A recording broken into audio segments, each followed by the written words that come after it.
Nouveau numéro de votre émission Espace Éco sur SICA. Bienvenue à tous. L'entrepreneuriat des jeunes est une question assez cruciale dans un contexte où la courbe du chômage ne cesse de grimper dans les pays africains.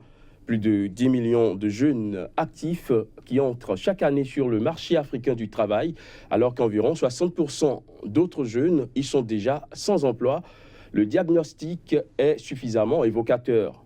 L'entrepreneuriat, souvent cité comme une solution au chômage des jeunes, demeure toujours à l'étape embryonnaire en Afrique, au point d'apparaître comme une illusion au regard du climat des affaires qui ne lui est pas forcément favorable. Nous en avons déjà parlé dans le précédent numéro de cette émission. Eh bien, on y revient dans ce nouveau numéro avec un jeune chef d'entreprise et un professionnel des médias. Nous allons une fois encore essayer d'apprécier les principaux handicaps à l'essor des créations d'entreprises par les jeunes en Afrique, ce qui nous replongera certainement dans les réalités de l'entrepreneuriat des jeunes sur le continent et plus précisément au Bénin. Sur ce plateau, j'accueille Charles Ferry-Jimmy, chef d'entreprise. Vous êtes également le président de la Fédération des jeunes chefs d'entreprise du Bénin. Merci d'être avec nous. Tout le plaisir est pour moi. J'accueille également Casimir Péjor, journaliste. Il est le directeur de publication du quotidien béninois Nouvelle Économie qui paraît à Cotonou au Bénin. Merci Casimir d'avoir accepté l'invitation. Bonjour Emmanuel. Charles Ferry et Jimmy, de votre position de jeune chef d'entreprise béninois, dites-nous comment se porte l'entrepreneuriat aujourd'hui dans votre pays. Je vous remercie d'abord pour l'invitation que vous me faites d'être avec vous ce matin sur ce plateau. Je voudrais en profiter aussi pour saluer ceux qui ont entrepris cette œuvre-là et souhaiter quand même qu'on aille au-delà des espérances que nous avons actuellement. Alors, répondant à votre question, comment se porte l'entrepreneuriat, ça dépend de la position qu'on occupe actuellement. Quand on est dans le feu de l'action comme moi, quand on a des difficultés, on s'en sortit à joindre les deux bouts, comme les jeunes que vous rencontrez tous les matins, vous qui êtes journaliste aussi, on peut dire que ce n'est pas facile. Mais qu'est-ce qui est facile? Et l'entrepreneuriat, c'est comme toute autre chose. Ça a ses contraintes, ça aussi, à des moments donnés, ses côtés positifs qu'on peut développer. On aura l'occasion d'y revenir. Bref. Tout à l'heure, quand on était en train de débriefer, je vous ai dit que les réalités ne sont pas les mêmes dans les pays africains. L'entrepreneuriat dans les pays anglophones, ce n'est pas l'entrepreneuriat dans les pays francophones. Et quand on est même dans les pays francophones d'Afrique, il y a encore des disparités.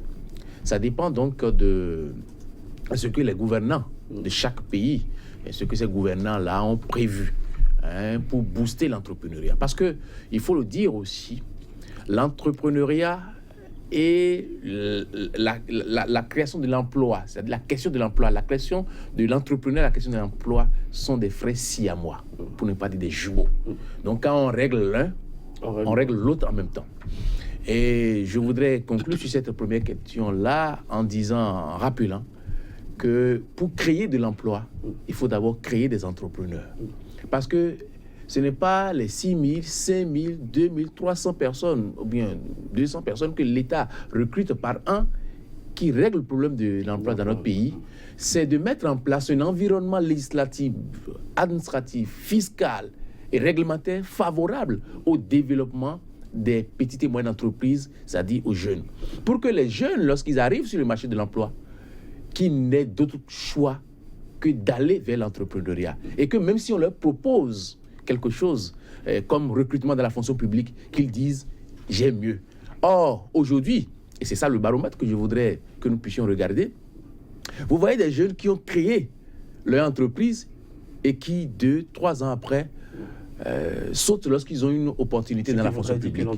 Ça veut dire que ça ne se porte pas bien au Bénin, ça ne se porte pas bien aussi en Afrique, et il y a beaucoup de choses autour de ça. Et l'entrepreneuriat, ce n'est pas seulement la question de la fiscalité, Ce n'est pas seulement la question du financement, ce n'est pas seulement la question de la formation, c'est un ensemble, c'est un écosystème. C'est l'un qui tient l'autre. Et tout ça là, il y a des acteurs. Il ne faut pas aussi jeter la pierre seulement aux gouvernants, au gouvernement de notre pays ou bien au gouvernement de nos pays. Il y a un ensemble de batteries que nous devons mettre en œuvre là pour que les jeunes qui vont à l'entrepreneuriat aient des raisons d'y aller et d'y rester. Il ne faut pas jeter la pierre au gouvernement, mais qui doit prendre ses responsabilités, qui doit rendre la chose possible, si je peux m'exprimer. C'est d'abord le gouvernement, nous sommes d'accord. C'est le public, c'est l'administration. C'est l'administration, c'est la politique de l'État. C'est chaque État qui définit chaque année ce qu'il veut faire de ces jeunes qui sont au chômage. Parce que la jeunesse est là. C'est à nous de voir, est-ce que cette jeunesse-là est une opportunité ou bien une bombe à retardement? Et chaque pays doit tracer les sillons, doit tracer le chemin pour montrer aux jeunes que lorsqu'on finit l'université, lorsqu'on finit les centres de formation, on a la possibilité d'aller à l'entrepreneuriat. Mais pour aller à l'entrepreneuriat, il y a d'abord la porte de l'entrepreneuriat. Et il faut que les jeunes puissent avoir des facilités pour créer leur entreprise. Et ça, c'est une chose. Deuxième chose, lorsqu'on est dans le secteur formel, il faut que le jeune ait de l'accompagnement. Et l'accompagnement dont on parle ici, il ne faut pas seulement regarder la banque ou bien les institutions de financement. Il y a aussi des services non financiers qu'il faut apporter. Les services non financiers, on va y revenir. À part ça, il y a aussi le problème de la fiscalité. Et lorsque vous posez les questions, j'ai un journaliste économique devant moi, lorsque vous allez faire les enquêtes, vous voyez que les questions qui arrivent quand vous posez la question aux jeunes aujourd'hui, c'est financement, fiscalité. Financement, fiscalité. Vous ouvrez une boutique, un commerce aujourd'hui, le lendemain, la mairie est là, patente. Charles Ferry-Dimi, je vais revenir à vous dans un instant. Le temps de voir du côté de Casimir Pédior. Casimir Pédior, quel diagnostic, vous, en tant que chroniqueur économique, vous faites de l'entrepreneuriat en général au Bénin? L'entrepreneuriat en général au Bénin, partons d'abord de l'Afrique. Comme il a dit, d'abord, pris dans l'ensemble, il faut déjà distinguer la zone francophone de la zone anglophone, où les réalités ne sont pas les mêmes. Et quand vous prenez les pays africains, pour la plupart du temps, c'est beaucoup plus calqué sur le modèle français. Vous avez entendu Emmanuel Macron, passé temps, qui critiquait lui-même le système économique de son pays, où il affirmait que lorsque donc un entrepreneur ou bien une personne physique commence pas donc venir sur la place publique, lorsqu'on commence par le remarquer tout de suite, c'est que l'inspecteur des finances se pointe chez lui pour lui faire donc la peau. Et donc c'est sur ce modèle nous sommes calqués. Et quand vous revenez au pays, vous constatez que ce modèle est beaucoup plus développé. Le Bénin a beaucoup plus donc développé ces aptitudes qui n'ont forcément pas davantage sur l'existence, sur la durabilité donc des entreprises. Vous avez au Bénin par exemple des jeunes qui sont détenteurs de projets. Pour la plupart du temps, les jeunes qui quittent les universités, leur projet, c'est comment faire pour avoir un cadre bien formel, un bureau, assis, commander des gens. C'est ce qu'ils rêvent donc de faire pour la plupart du temps. La bureaucratie, aller travailler pour quelqu'un. Parce que finalement, notre système éducatif n'est pas de nature à favoriser, par exemple, la création d'entreprises. Et donc, les jeunes sont beaucoup plus poussés vers. Et face à cette formation académique, ou je ne sais pas, formelle ou informelle, vous avez aussi un environnement politique qui dresse donc le tapis à ces jeunes-là à vouloir donc préférer la bureaucratie donc au travail sur le terrain. C'est par exemple des politiques qui montrent le goût du gain facile donc à ces jeunes-là, qui montrent donc que lorsque vous êtes politicien, vous avez une certaine faveur anti-griffe qui aujourd'hui est en train donc d'être combattue par le régime en place. Et donc ces jeunes forcément n'ont pas cette envie de développer leurs initiatives. Il y a un petit groupe qui, pour la plupart du temps, développe des idées. Mais ces idées restent seulement à l'étape de projet. Or, nous sommes dans un environnement où les structures de financement n'ont pas donc de cœur pour les projets. financer les projets, ce n'est pas donc leur priorité, parce que les projets, on ne sait pas ce que ça va devenir. Selon vous, les priorités se situent de quel côté? Les priorités pour les institutions de financement, c'est beaucoup plus pour les entreprises qui ont une historique, c'est-à-dire les grosses boîtes. Les grosses boîtes, quelqu'un déjà qui a une assise, quelqu'un déjà qui gère déjà plusieurs millions de francs CFA, quelqu'un qui déjà a une certaine traçabilité au niveau des banques et institutions donc de financement. Et donc, c'est ces entreprises-là qui ont déjà réalisé quand même un certain nombre donc de potentiel en termes d'entrepreneuriat. C'est ces entreprises qui ont encore donc l'aval de ces banques ou de ces institutions de financement.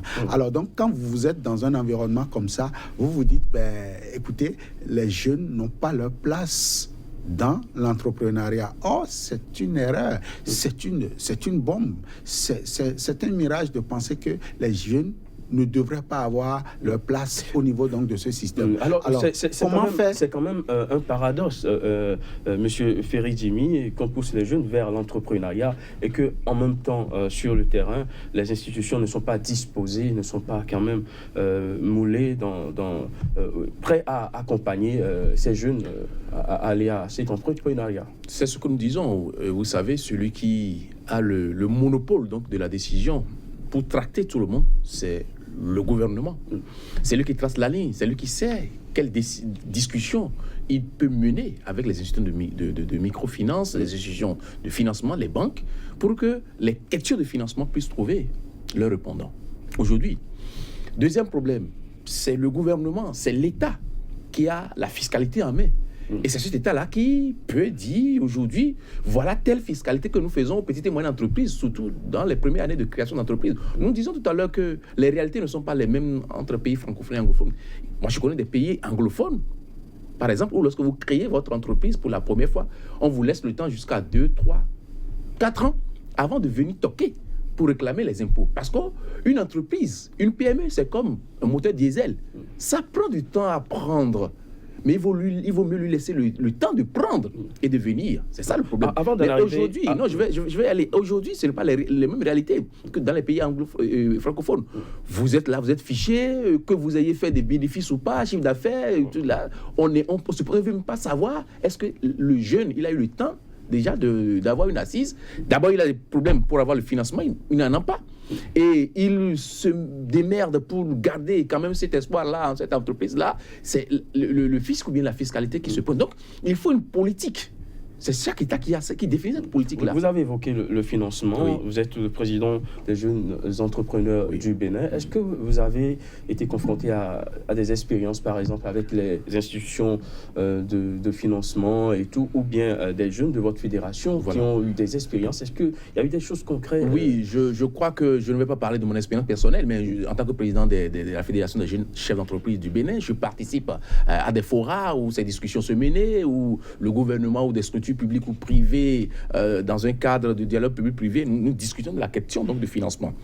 Et les questions qui arrivent, c'est d'abord que, comme l'a dit tout à l'heure Kazmi, que ces banques ne pas ce cœur à voir, est-ce que le projet est bien monté, est-ce que ce jeune a bien terminé l'université. Ce n'est pas ce que les jeunes, les entreprises regardent. Ils regardent déjà les 2 dernières années. Or, pour faire les 2 dernières années, il faut avoir commencé un jour. Donc, le primo demandeur de financement n'est pas le bienvenu chez eux. Ça, il ne commencera jamais. Il ne commencera jamais. Et donc, eux, ils voient déjà votre chiffre d'affaires. Combien vous êtes venu déposer chez eux. Tout ça là. Et vous savoir, est-ce que quand on vous passe de l'argent, vous pouvez... Donc, voilà les réalités. Et il faut les comprendre. Donc, ce n'est pas des banques de développement. Ce n'est pas nécessairement des banques d'accompagnement de PME.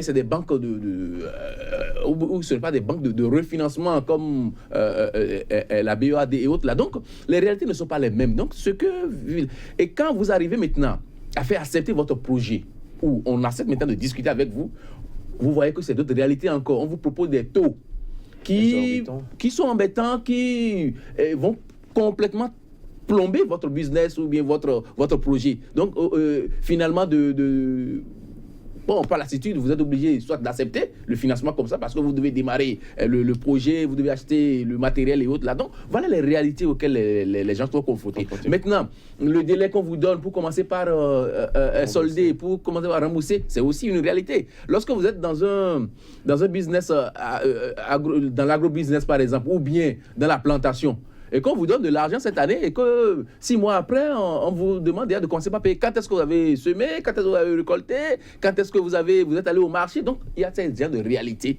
qui ne sont pas. Donc, nécessité alors pour nos gouvernants, quand je parle de mon pays, le Bénin, de mettre en place le dispositif qui permet déjà d'accompagner le jeune depuis le montage du projet. Même le gouvernement de notre pays, dans les années antérieures, a fait l'expérience du FNPEJ. Ça a été un véritable flop. Ça veut dire que le gouvernement lui-même n'a pas encore trouvé la solution au niveau donc, du financement. Ça fait flop. Ça fait flop parce que c'est mal monté. Je crois quand même que les spécialistes vous diront, ce qu'ils ont eu comme résultat au niveau de leurs enquêtes. Ça fait flop parce que on n'était pas sérieux aussi bien ceux qui montaient le projet que les jeunes qu'on recrutait à qui on donnait le financement. Donc il y a eu un manque de cohésion là, à un moment donné. Les projets qu'on finançait, on ne veut pas savoir si c'est véritablement Casimir qui l'a monté ou pas. Les jeunes venaient seulement déposer, on ne sait pas. Donc il n'y a pas eu cohésion entre le projet, le promoteur et puis la suite. Donc ça a été un financement politique et puis résultat, ça a donné ce que nous avons eu là, le flop. Voilà. Alors, Casimir Pédior, cette question difficile accès au financement qui revient à chaque fois qu'il s'agit des PME et des PMI. Bien sûr, Emmanuel, il faut reconnaître que par ici, en Afrique et surtout en Afrique francophone, il y a ce problème. Et tous les jours, on en parle. Vous savez pourquoi? Parce que la tête n'a pas réfléchi à l'entrepreneuriat. La tête ici, c'est quoi? C'est l'institution fêtière, la BCEAO. La BCEAO n'a pas dans ses statuts la notion de financement des entreprises. La BCEAO, c'est une institution bancaire garante donc des échanges monétaires, de la politique monétaire au niveau de l'Union économique et monétaire ouest-africaine. Et donc, la BCEAO n'a pas été conçue forcément pour donc apporter un souffle nouveau aux jeunes entreprises. Donc, la conséquence, elle est là. Vous avez un pays comme le Bénin, vous avez 14 banques. 12 sont classiques, c'est-à-dire font dépôt, font épargne, font donc les activités traditionnelles, les activités qu'on rencontre chez donc, la mère patrie. Et vous avez 2. Et ces 2 banques qui sont venues ne sont venues qu'il y a 2 ans. 2 ou 3 ans, avec donc l'ancien régime où nous avons vu l'équato-guinéen venir au Bénin, je veux parler du chef de l'État équato-guinéen, venir donc soutenir le régime défunt, donc dans son initiative de vouloir forcément aller vers l'entrepreneuriat des jeunes, a donc décidé de cette banque-là. Et il y a une autre banque que le Bénin a bien voulu mettre à la disposition donc, de l'espace pour véritablement faire donc, de l'entrepreneuriat un levier de développement. Cette banque n'a pas rempli les conditions de la Banque centrale. Et donc, vous avez vu, il y a cela quelques mois encore, l'actuel régime, ce qu'ils ont fait donc, de cette banque-là. Et donc, ces 2 banques aujourd'hui ne sont pas encore efficaces, ne sont pas opérationnelles sur le terrain. Ils n'arrivent pas à pénétrer le langage parce que l'entrepreneuriat en Afrique, chez nous, au Bénin, a un langage. Il y a une manière de fonctionner. C'est ça. Le président est en train de décrire. Les jeunes entreprises développent leurs projets, veulent l'accompagnement. Il leur faut du temps. Vous avez par exemple des pays qui basent beaucoup plus leur fortune sur l'agriculture. Elle, à son tour, qui se base sur Dame Nature, qui joue des faux coups. Et donc forcément, parfois, c'est la nature qui décide de comment l'agriculture va se porter. La conséquence, c'est quoi? Le jeune entrepreneur qui décide donc de faire de l'agro-business est obligé de se mettre au déshydratat de Dame Nature. Conséquence, une banque ne veut pas financer donc ce risque-là. C'est un risque énorme que les banques ne veulent pas donc faire. Or, pour la plupart des jeunes, ils ont beaucoup plus l'envie d'aller développer des agro-industries, des agro-business, et donc forcément, ils ne trouvent pas leur répondant, les institutions pouvant leur permettre donc de financer. Alors face à ça, qu'est-ce qu'il faut faire? Il revient à l'État. Non pas de se mettre en position de concurrence, parce que c'est ce à quoi nous assistons dans nos États. L'État se met en concurrence avec les entreprises.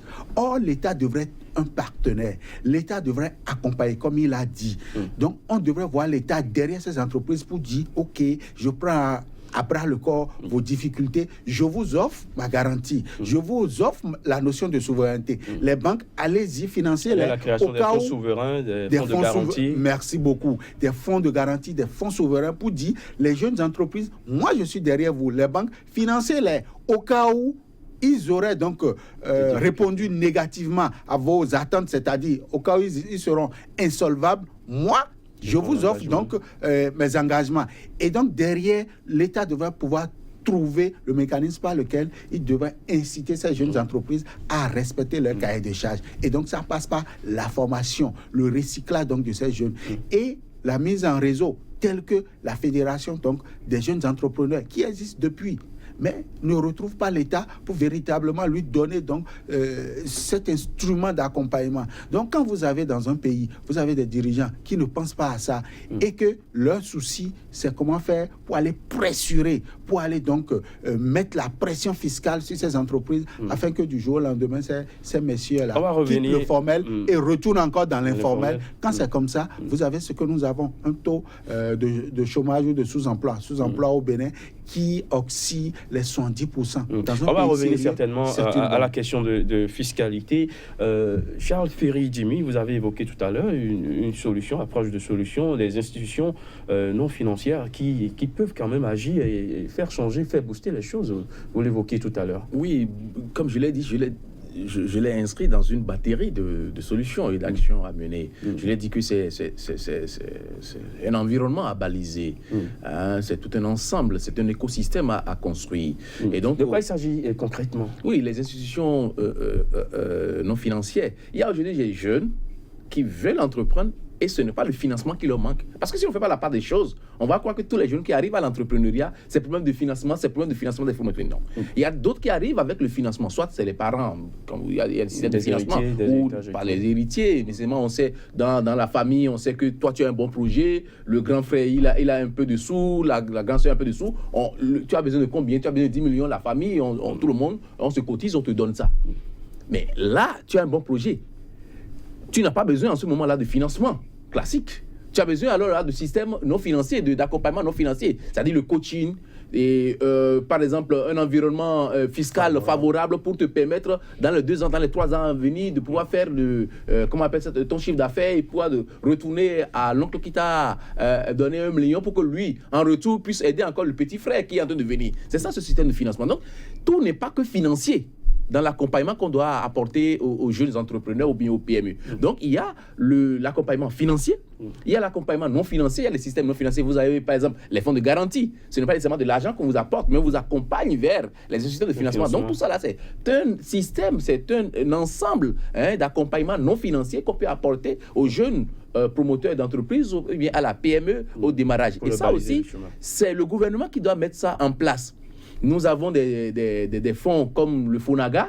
Il faut faire en sorte qu'on puisse démocratiser l'information pour que tous les jeunes puissent savoir, par exemple, que nous avons le FONAGA, un fonds de garantie qui est là. Vous pensez qu'il se pose aussi un problème d'information? D'information sur le système de financement, sur le système d'entrepreneuriat. Les jeunes qui arrivent aujourd'hui, qui ont envie de créer son entreprise, lorsqu'il va au GUF, et qu'il a son numéro d'identification, son registre de commerce, il faut que depuis là, il puisse savoir quelles sont les palettes de structures qui doivent l'accompagner. Système financier et système non financier qui doivent l'accompagner. Les fonds de garantie, on arrive dans l'entrepreneuriat, celui qui veut aller dans l'agrobusiness et qui a fait la géographie à l'université, il lui faut des notions en agronomie. Celui qui a fait la sociologie à l'université et qui veut aller vers les nouvelles technologies, il faut des notions. Donc, ce n'est pas de formation qu'il s'agit, il s'agit de renforcement de capacité. Oui, en 2 jours, ici, il y a telle structure de l'État ou bien telle structure privée qui peut t'accompagner. Donc, c'est de cette structure-là que je suis en train de parler pour dire que l'accompagnement dont nous parlons ici, il y a d'abord l'environnement fiscal qu'il faut baliser.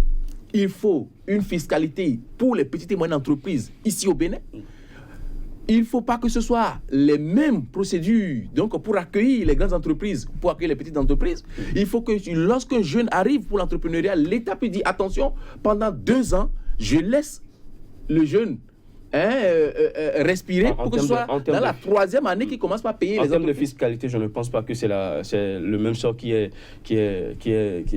réservé aux petites entreprises qu'aux grosses boîtes.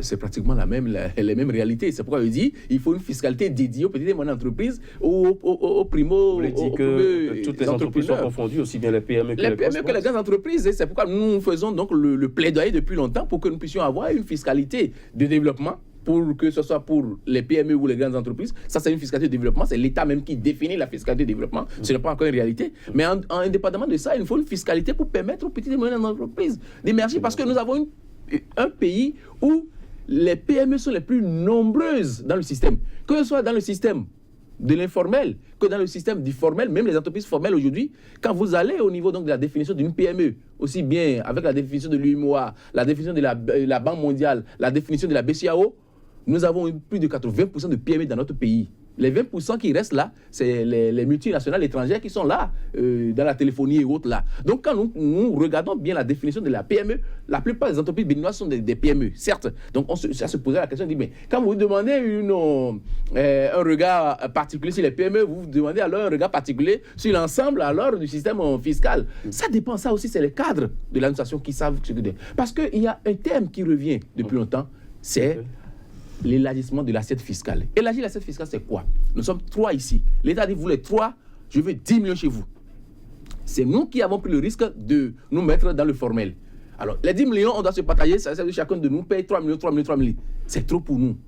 Qu'est-ce que nous devons à l'État? Donc, permettez-nous alors qu'au moins, cette personne arrive avec nous, on est 10, et au lieu que chacun de nous paye 3 millions, 3 millions, 1 million. C'est ça, nous élargissons l'assiette fiscale. Ça veut dire que ceux qui sont dans l'informel puissent venir dans le système formel, là, aient des garanties, aient de l'accompagnement, aient un système fiscal, comment on appelle ça, allégé, pour qu'ils puissent avoir donc le temps de payer, de contribuer, et que le contribuer soit alors un plaisir pour les entreprises au lieu d'être une contrainte. Qu'on ne soit pas obligé d'être derrière cette entreprise-là, d'aller faire un redressement fiscal, d'aller voir le livre comptable de tel, mais que les entreprises aident. Celui qui paye 1 million, si l'assiette fiscale est élargie et que ça revient à 2 millions, il y aura du plaisir à aller payer. Maintenant, s'il ne le paie pas, ça veut dire qu'il est de mauvaise foi. Donc, ça veut dire que c'est cet ensemble-là de mesures que nous devons discuter chaque année. Et là, des structures comme la Fédération des jeunes entrepreneurs du Bénin, comme le Conseil national du patronat du Bénin, comme la CONEB, comme la CCIB, comme la Fédération des femmes d'affaires, on doit se retrouver entre privés et faire ces propositions avec le gouvernement, qui doit aussi avoir une oreille attentive pour l'écouter. Nous sommes allés aux États généraux du secteur privé dans ce pays il y a 3 ans, 4 ans. Il y a eu des propositions. Qu'est-ce que c'est devenu? C'est une question. C'est une question parce que ça a été retourné à l'État, puisque après, les conclusions ont été remises au gouvernement. L'État est une continuité. Nous allons poser la question parce que c'est les mêmes cadres qui sont encore là. Hein. Il n'y a que les ministres, le président qui changent, mais c'est toujours la même administration. Donc, il n'y a rien de nouveau là. Donc, qu'est-ce que c'est devenu? C'est la grande question. Nous sommes allés aux États généraux, il y a des propositions pour avoir une fiscalité de développement, pour avoir une fiscalité dédiée aux petites et moyennes entreprises, pour permettre aux jeunes de quitter l'informel pour le formel, mais ce n'est pas facile. Vous allez aujourd'hui, le baromètre que nous allons prendre aussi, l'État, il y a 2 ans, 3 ans, le gouvernement précédent, a fait un effort, par exemple, pour créer une entreprise avant, c'était la croix et la bannière, vous devez dépenser jusqu'à 150 000 francs au Bénin. Mais on a réduit avec le GUF, le guichet unique de formalité des entreprises, avec 10 000 francs aujourd'hui au Bénin, vous pouvez créer l'entreprise. Bravo, mais c'est bien. Ça veut dire que chaque jeune qui quitte l'université peut créer son entreprise. Mais il y a aussi à aller voir le cimetière des entreprises. Le jeune, il crée l'entreprise, il rentre dedans, mais il n'arrive pas. Les entreprises deviennent quoi? De véritables mammouths qui croulent sur leur propre poids. Ou bien des bébés mongols qui n'arrivent plus à faire un pas. Résultat, on tue, on fait l'avortement, on tue cette entreprise-là, on revient encore derrière, on crée une autre entreprise. Alors, le gouvernement, nos techniciens, nos cadres doivent réfléchir pour dire, attention, lorsque le jeune arrive parce qu'il a créé son entreprise avec 10 000, comment faire pour l'accueillir, pour qu'il y reste? Sinon, on a créé l'entreprise, mais dans le fichier de la Caisse nationale de sécurité sociale, on ne voit pas cette entreprise-là. Dans le fichier des impôts ne va pas à cette entreprise-là. Donc la question est là, il faut qu'on puisse se revoir pour discuter, pour faire des propositions. Il faut qu'on puisse se revoir. Casimir Pédior, vous l'avez suivi tout à l'heure, le président de la Fédération des jeunes entrepreneurs du Bénin, qui le disait, il faut élargir l'assiette fiscale pour pouvoir alléger le poids de la fiscalité sur les entreprises, les jeunes entrepreneurs. Mais avec la pression, le système de fiscalité que nous avons au Bénin, par exemple, est-ce que la formalisation ne demeure pas un rêve, je ne veux pas prononcer ce nom, utopique? Bien sûr, c'est un rêve utopique et on est parti du principe que moi je n'apprécie pas trop au Bénin. Très souvent on dit le Bénin est un pays essentiellement fiscal.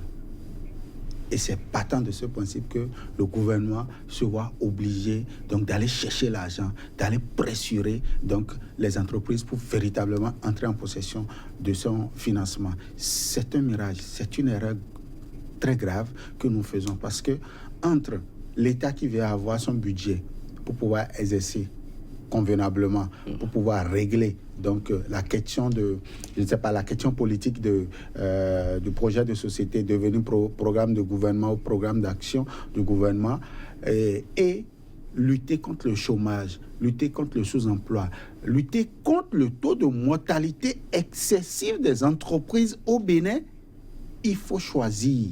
Il faut choisir parce qu'il a dit élargir l'assiette fiscale, c'est tourner dos à son budget, par exemple. C'est le premier risque. C'est que vous êtes sûr que, écoutez, je ne pourrai pas avoir pas avant tel nombre d'années parce que je décide donc de surseoir un certain nombre de choses. Je décide de réduire la pression fiscale. Vous savez, au Bénin aujourd'hui, la pression fiscale tend vers les 20%. C'est trop, c'est énorme.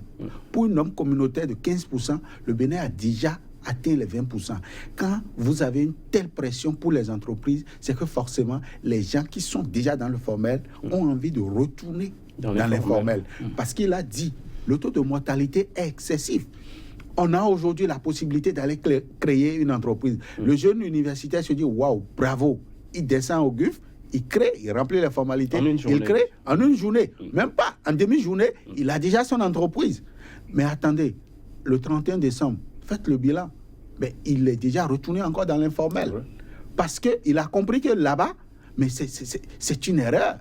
Parce que lorsque vous êtes connu par les régies, lorsque vous allez au GUF et que vous êtes identifié par l'impôt, et que l'inspecteur des impôts débarque chez vous en fin d'année, en début de l'année N+1, pour vous réclamer ce que vous devez à l'État, mais vous ne dormez plus à la maison. Alors qu'au même moment, vous aurez à payer au moins la secrétaire, votre secrétaire. Parce que déjà que vous créez une entreprise, vous n'êtes plus seul. Vous êtes au moins 2, sinon 3. Et donc, vous avez cette pression de payer le salaire, de sortir l'État, de jouer un rôle que l'État devrait jouer. Il revient à l'État de garantir à ses fils le plein emploi. Mais vous, entreprise, vous dites, OK, moi, je t'allège cette tâche-là en prenant 2 de tes chômeurs en charge. Et donc, pour moi, je devrais avoir un accompagnement. Vous savez, l'île Maurice est en train de développer une expérience.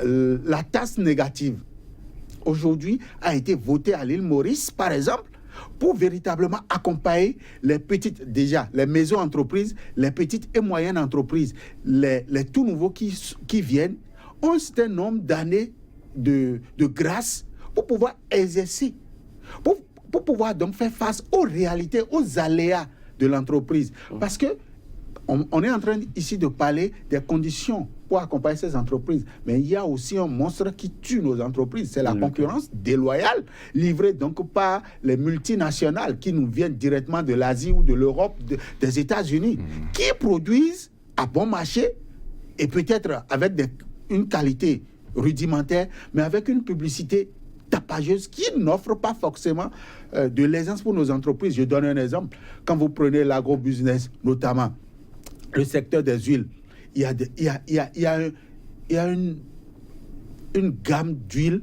qui nous est directement venue de l'Asie, par exemple, qui vient concurrencer les jeunes entreprises, les bonnes dames qui se chine tous les jours à produire de l'huile de qualité, par exemple, au Bénin.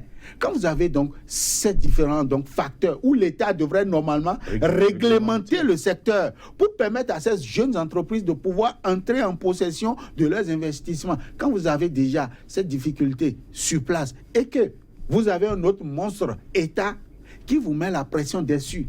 Et l'État, quand vous voyez l'État, il y a aussi la notion de la corruption au niveau donc des régies, où l'inspecteur, quand il apprend que Ferry Jimmy a une entreprise de temps, il vient poser sa valise pour vous réclamer ce que l'État devrait prendre. Mais lorsque Ferry Jimmy peut-être est ouvert aux négociations, il peut donc voir sa fiscalité autrement.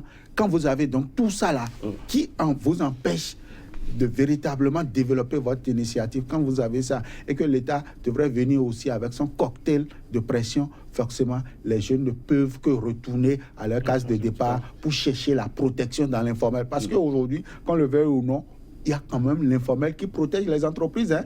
L'informel protège les entreprises. Et donc, les jeunes se blottissent. Même si ce n'est pas encouragé, les jeunes vont se blottir dans cet informel-là.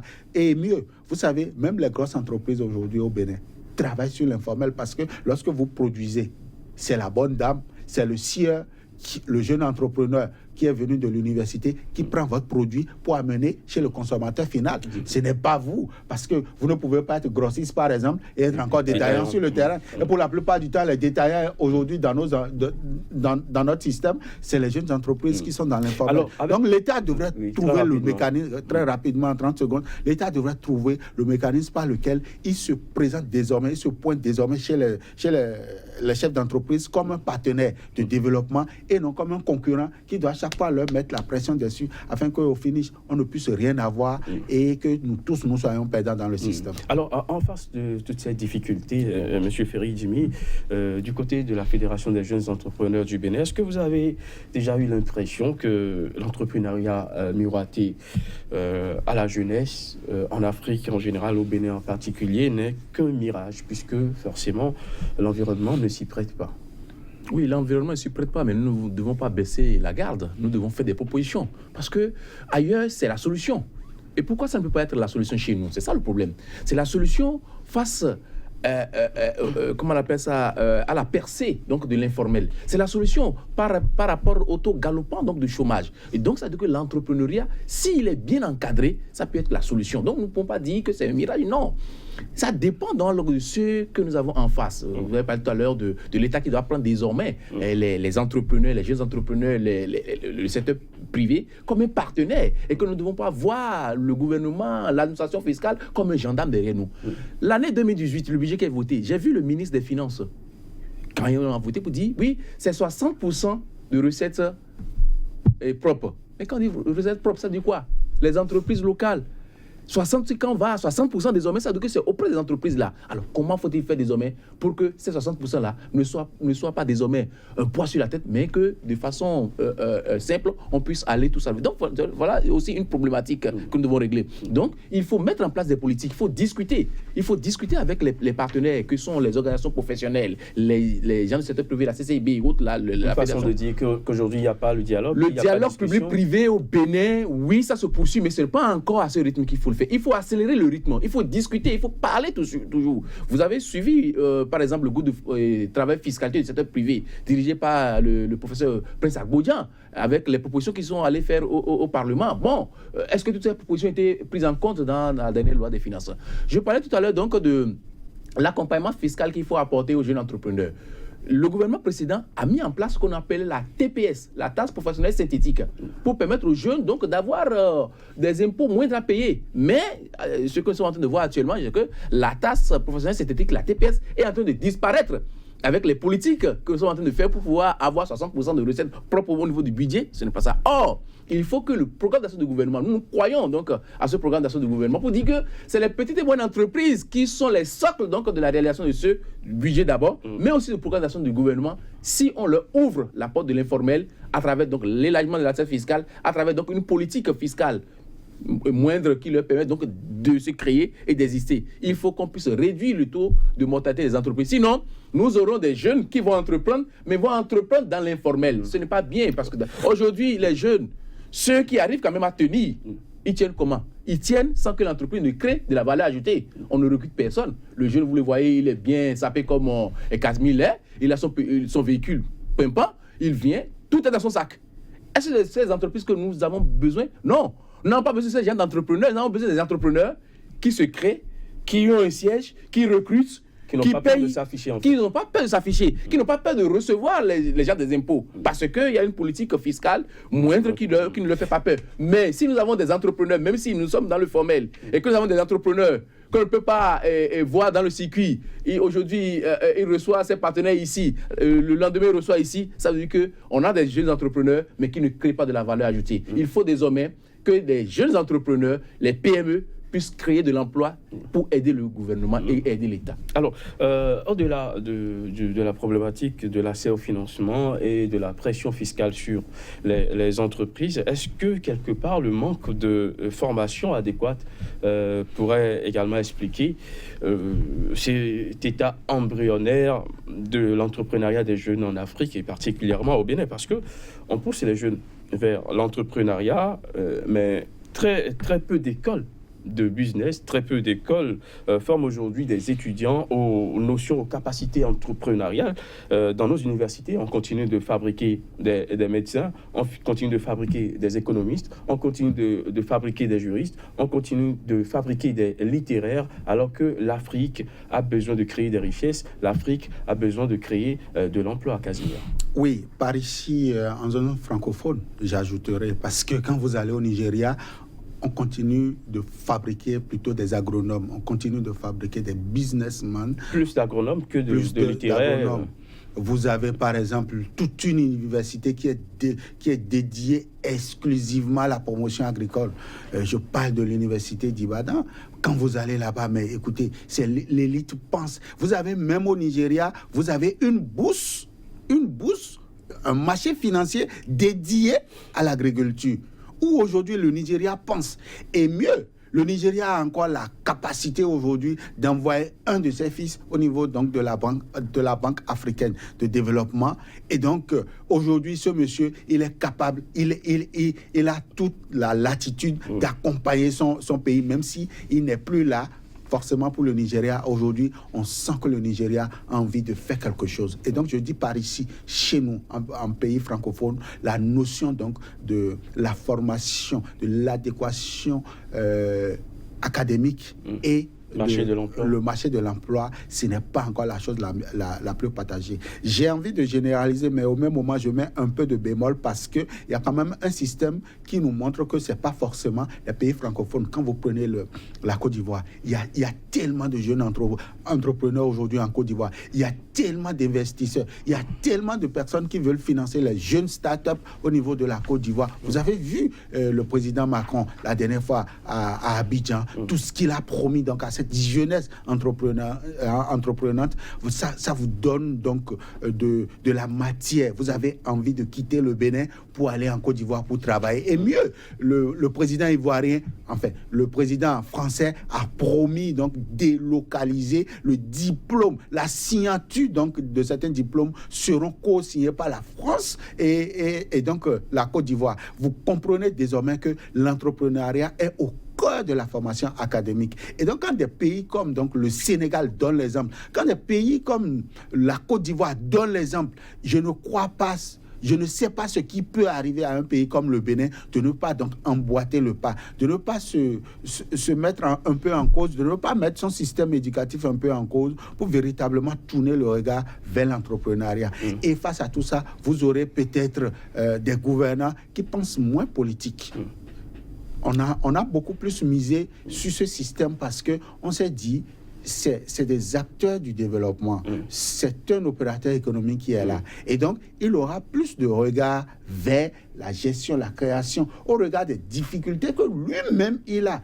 Et qu'il entend donc pas dans son environnement, il aura plus donc d'écoute pour les jeunes entreprises. Et j'ose croire que 2018 s'inscrit dans cette démarche parce que j'ai quand même des points positifs à noter à leur actif, c'est déjà 470 milliards de francs CFA, ce qui fait donc le quart du budget exercice 2018 qui serait consacré au volet social. Et dans ce volet social, nous retrouvons l'accompagnement donc des PME et des PMI. J'ose bien croire que au lieu d'aller chercher 60% pour hanter les jeunes entreprises, qu'on communique beaucoup plus sur ces 470 milliards et inviter les entreprises à se formaliser, à venir chercher donc dans cette cagnotte pour véritablement se développer. Quand vous allez en Côte d'Ivoire, j'en aurais terminé lorsque j'aurais donné aussi ces exemples-là. Quand vous allez aujourd'hui en Côte d'Ivoire, c'est le tiers de leur budget qui est également réservé à cette cagnotte, soit environ 3 000 milliards qui seront réservés donc aux jeunes entreprises. Le Sénégal a également emboîté le pas et donc je crois que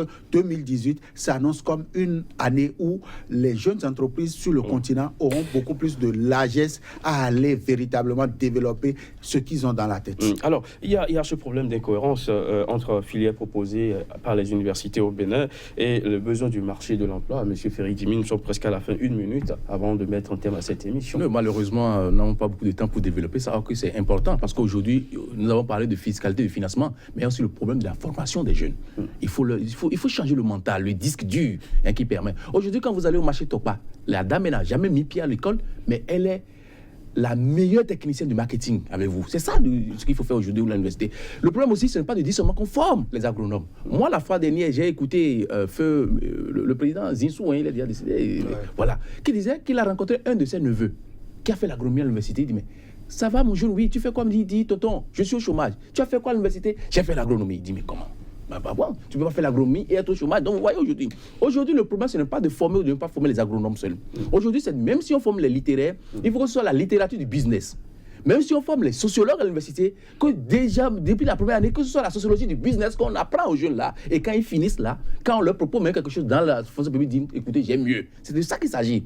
Il faut éviter aussi d'aller former des agronomes qui n'attendent que d'aller gérer les projets. Ça aussi, c'est quelque chose qui nous hante et qui risque de nous tuer. Donc, aujourd'hui, quelle que soit la filière que le jeune a choisie, il faut que le disque dur soit formaté business et qu'on puisse inverser la tendance désormais, qu'il y ait beaucoup plus de jeunes à la porte de l'Agence nationale des petites et moyennes entreprises et qu'il y ait moins de jeunes à la porte de l'Agence nationale de l'emploi.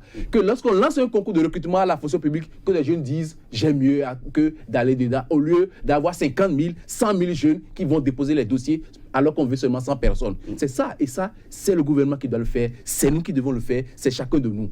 Il a cité la Côte d'Ivoire tout à l'heure. Oui, ce n'est pas que le gouvernement ivoirien. Il y a aussi le patronat ivoirien qui est en train de donner l'exemple à travers, par exemple, la CGC Academy. Vous avez vu tout ce qui a été fait par Jean-Kakou Diagou avant de partir, avant de céder la main à l'autre là. Il faut que nous puissions avoir cette dynamique ici aussi avec notre patronat, avec notre CCIB, et vous pouvez compter sur notre fédération.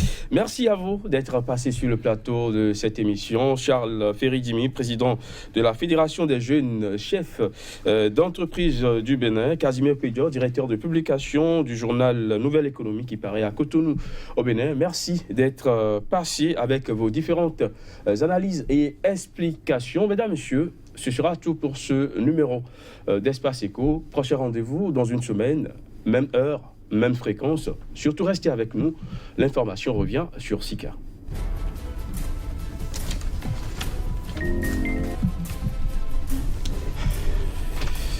Merci beaucoup. Merci beaucoup.